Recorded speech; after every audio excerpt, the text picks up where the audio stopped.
Bienvenido. La Iglesia Camino de Gracia tiene el agrado de invitarle a escuchar su programa radial, El Consejo de Dios.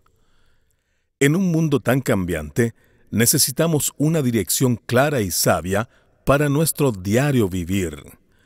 ¿Y qué mejor consejo que aquel que proviene de la palabra de Dios, la Biblia? Directamente desde el púlpito de nuestra iglesia, nuestro pastor Andrés Escárate nos comparte el consejo de Dios. Gracias por acompañarnos en una temporada más de su programa El Consejo de Dios. Hoy comenzamos una nueva serie que tiene que ver con Jesús y su iglesia y vamos a considerar la importancia que tiene la iglesia. Tal vez la pregunta es, ¿cuánto ama Jesús a su iglesia? ¿Y cuánto amas tú a tu iglesia local? Preparémonos entonces con Biblia abierta en el Evangelio de Mateo, en el capítulo 16, verso 13 al 18, al considerar la primera parte del tema Jesús y su iglesia.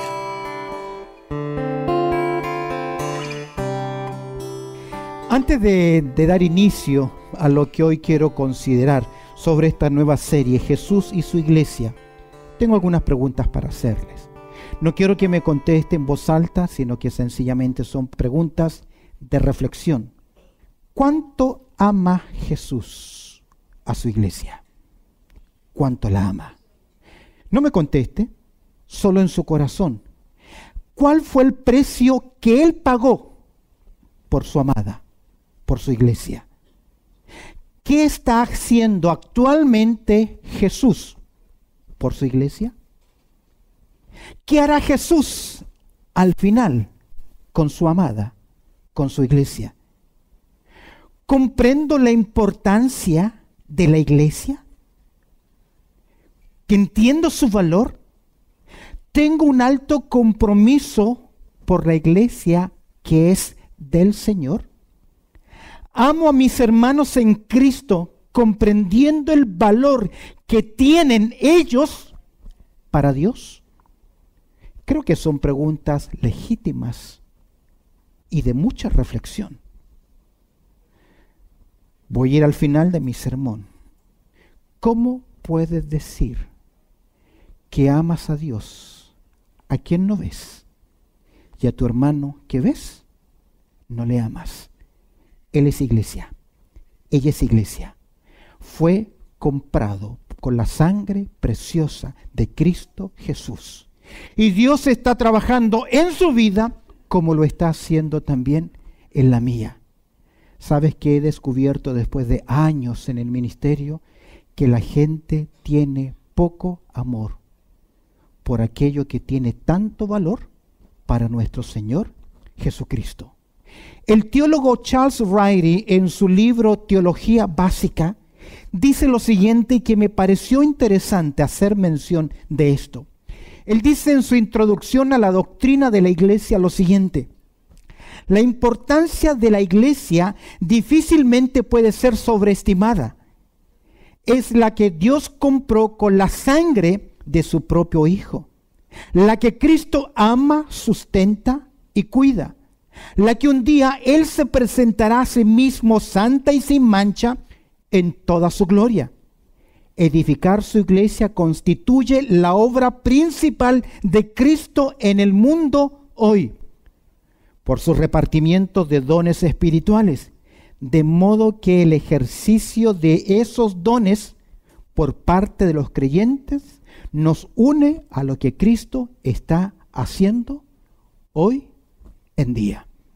Tremendas palabras, Charles Ryrie. Pero si vamos a hablar de la iglesia del Señor Jesucristo, creo que lo primero que debiéramos hacer es oír lo que nuestro Señor Jesucristo dijo acerca de su iglesia. La anticipación dada por Jesús, les invito a buscar en el Evangelio de Mateo, en el capítulo 16, en Cesarea de Filipos, Jesús va a hacer esta pregunta y por primera vez nuestro Señor Jesucristo va a hablar acerca de la iglesia. Mira conmigo en capítulo 16, verso 13, aunque el mensaje de hoy va a girar en torno al verso 18, una parte del verso 18, dice el verso 13, viniendo Jesús a la región de Cesarea de Filipo, preguntó a sus discípulos, diciendo, ¿quién dicen los hombres que es el Hijo del Hombre?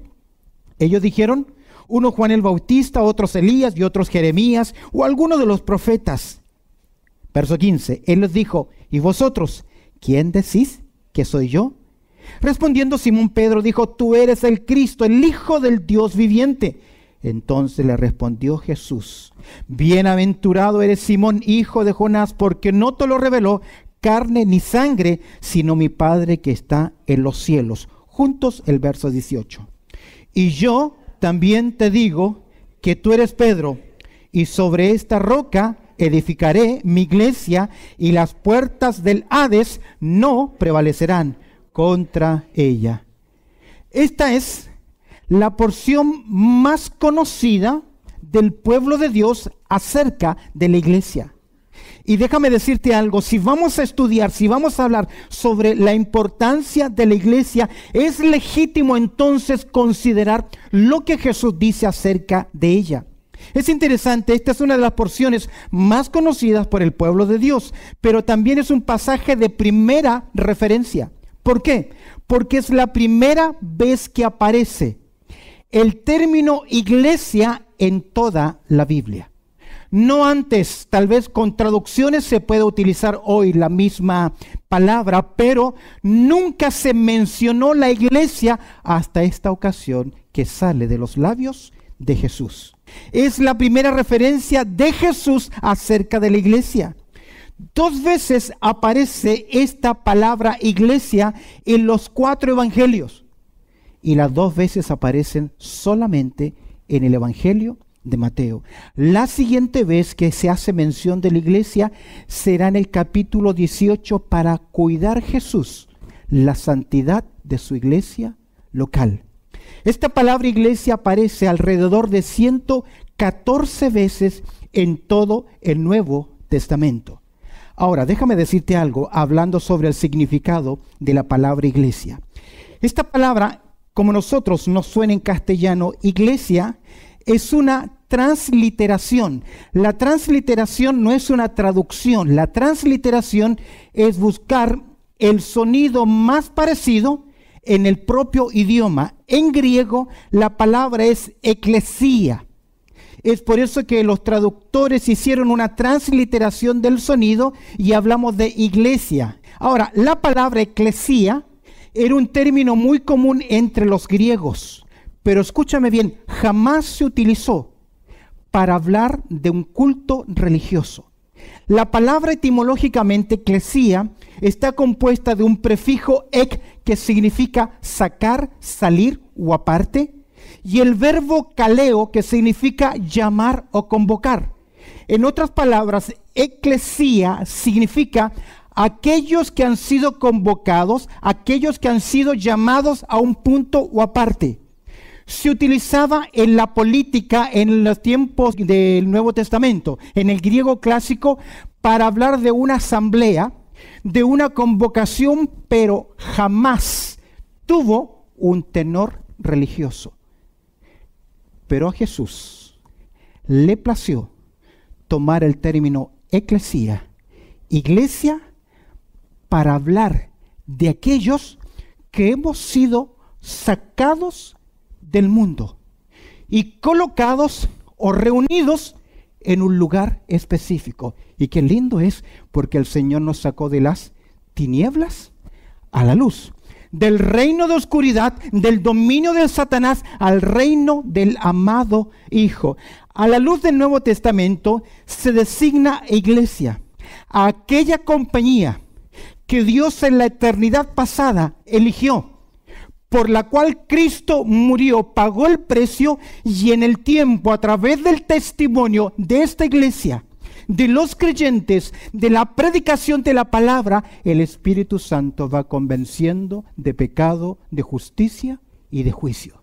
Y una vez que la persona oye el Evangelio, cree a Cristo Jesús, aquel que le llama, que es Dios, que es Cristo, a través de nuestros labios, es inmediatamente inmerso, puesto ¿En dónde? En el glorioso cuerpo de nuestro Señor Jesucristo.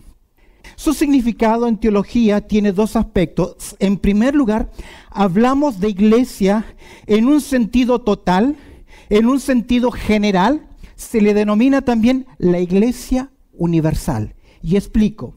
La iglesia universal la compone toda aquella persona que desde el día de Pentecostés hasta hoy, hasta el traslado, hasta el rapto de la iglesia, recibe a Cristo como su Salvador personal. Es decir, que aquellos primeros creyentes que escucharon a Pedro, que escucharon a Juan, que escucharon a Pablo, se convirtieron, el Espíritu Santo los llamó y están puestos en este cuerpo en formación que se llama Iglesia Universal, que entre paréntesis, casi la gran mayoría de los que componen la Iglesia Universal hoy están en la presencia del Señor. Pero también existe una representación visible de esa iglesia universal o gloriosa que llamémosle invisible. Esa manifestación visible de esa iglesia se le denomina la iglesia temporal o se le denomina conocida también como la iglesia local.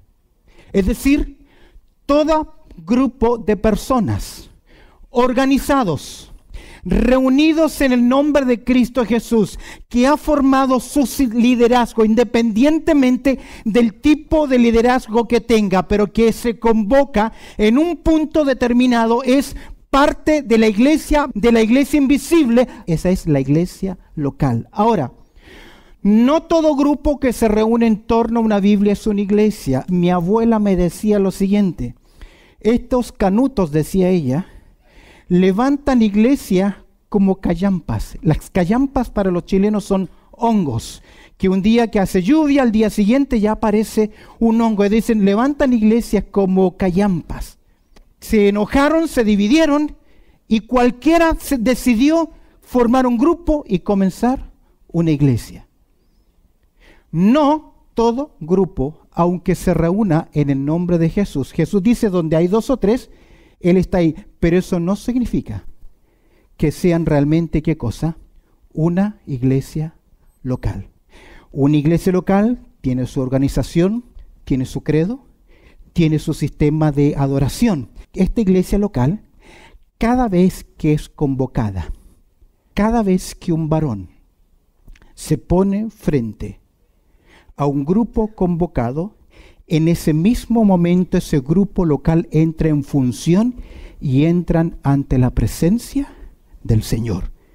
Ese hombre que preside, es por eso que las Escrituras dice, quiero pues que los hombres oren en todo lugar. Y el término ahí es específico, es Andraes, andros, varón, que hace un llamado, una convocación.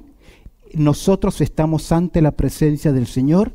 Todo el pueblo en solemnidad ante la presencia del Señor apoya ya sea la dirección, ya sea la oración, con un amén, y así sea. Amén. Eso es cuando el pueblo es convocado. Ahora, cada iglesia tendrá su sistema, sus tradiciones, sus prácticas, independientemente de denominación o función. Cuando se preside y se eleva a la oración y se invoca al Señor, todos estamos ya ante la presencia del Señor. Ahora, lo lindo es cuando Dios visita en una forma más especial esa congregación y es en libertad se mueve el Espíritu del Señor. ¿Qué aprendemos de la primera mención hecha por Jesús entonces? Quiero que rápidamente, después de esta introducción, para hacer ver la importancia de lo que dice Jesús y de la iglesia, quiero que consideremos 5 verdades de esta declaración hecha por Jesús acerca de la iglesia. 5 verdades que vamos a extraer del capítulo 16, versículo 18, o parte del verso 18, pero que debemos prestar atención. ¿Por qué? Porque son palabras ¿de quién? Del propio Señor Jesucristo. Y déjeme decirle algo. Nosotros, el liderazgo, como siervos del Señor, debemos sujetarnos más a la enseñanza de Jesús, a su voluntad, que a nuestros propios deseos y nuestros propios caprichos. Por eso hablar de la iglesia del Señor no es cualquier cosa. ¿Sabe que ha ocurrido históricamente en muchas de nuestras iglesias acá? Que la mayoría de los hermanos tienen sus prácticas que aprendieron de sus iglesias. No puedo decir que son buenas o malas, pero no puede venir a imponerlas, porque cada cosa que hacemos o que debemos hacer dentro de la iglesia, nosotros debemos buscar ¿qué cosa? El consejo de la palabra de Dios. Basta ya de acomodar la iglesia a los beneficios personales, de acomodar programas, horarios y actividades para no perder a las personas. Es por eso que hoy las iglesias son un programa, son producción, son entretenimiento, porque si no, la gente no se quiere congregar porque no quieren adorar a Dios y no quieren escuchar la palabra de Dios. ¡Uy, qué largo, qué larguero! Escúcheme bien. El pueblo del Señor históricamente se reunió para adorar al Señor y escuchar ¿qué cosa? El eterno consejo de la palabra de Dios. ¿Qué aprendemos? ¿Qué consideración? Primera consideración que debemos ver en esta declaración hecha por Jesús. Esta primera verdad es el cimiento de la iglesia. Jesús dice sobre esta roca. No hay otro lugar de salvación que no sea en Cristo Jesús, y nadie que pertenezca al pueblo de Dios puede entrar a la ciudad celestial. Es por eso que Jesús nos dice: venid a mí como estás trabajado y cargado, que yo os haré descansar. Si tú nunca antes has tomado este paso de fe, de recibir a Cristo como tu Salvador personal, hoy puedes tomar esa decisión y marcar el destino de tu alma. Dile a Jesús así: Jesús, reconozco que soy un pecador y que he vivido lejos de ti, pero hoy, en un acto de fe, abro la puerta de mi corazón y te recibo, Jesús, como mi Salvador personal. Perdóname y ayúdame a seguir tus enseñanzas. Amén.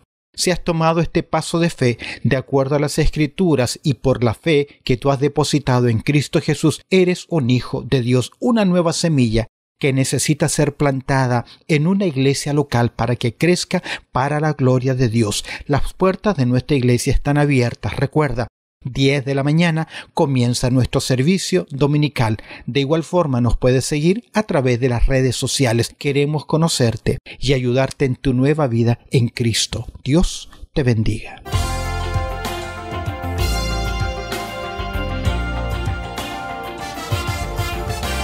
Gracias por haber estado junto a nosotros en este su programa radial, El Consejo de Dios. Si este programa ha sido de bendición en tu vida espiritual, te animo a que te suscribas a nuestro canal en YouTube. Búscanos como ICDG Radio para que puedas seguir creciendo en el consejo de la palabra de Dios. Así que ya lo sabes, sigue nuestra programación diaria en nuestro canal de YouTube. Búscanos ahí como ICDG Radio. De igual forma, si quieres ver nuestras predicaciones, suscríbete a nuestro canal de YouTube ICDG Australia. ICDG Australia.